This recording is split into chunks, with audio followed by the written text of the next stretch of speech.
Permaculture. How does your garden grow? Food production is vital to a healthy population. Many people believe that the capacity for population growth is limited by the quantity of food available. But there is more sustainable food production than just avoiding the prospect of starvation.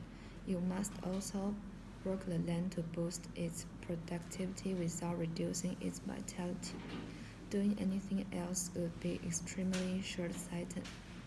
In the mid-1970s, Australia professor Bill Mollison and his graduate student David Holmgren were working on systems to restore degraded soils in Tasmania. They call their approach permaculture, a way to design methods to support permanent agriculture. It began with observing healthy natural ecosystems and developing design principles that emulate important aspects of those systems.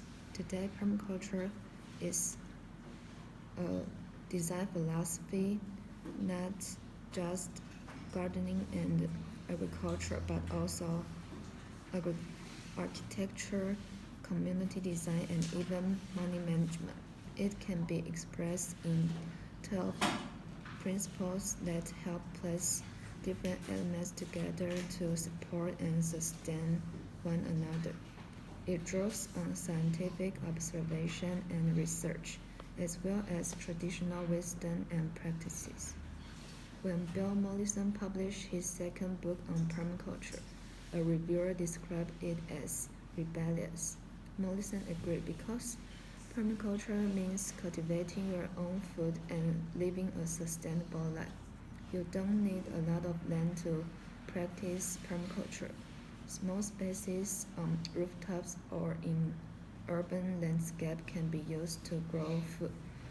Permaculture also goes hand in hand with guerrilla gardening, which is the practice of developing abandoned or unused urban area for plants without official approval.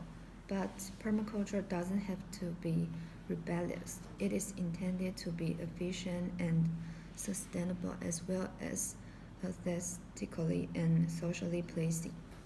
One central principle of permaculture is mimicking nature to grow food. Plants that need a lot of water should planted downhill than ones that need less. Instead of growing just one plant in an area, you should grow certain plants together to make them healthier. Spaces should be developed in patterns that make gardening easier. Many design principles can actually be applied to everyday life.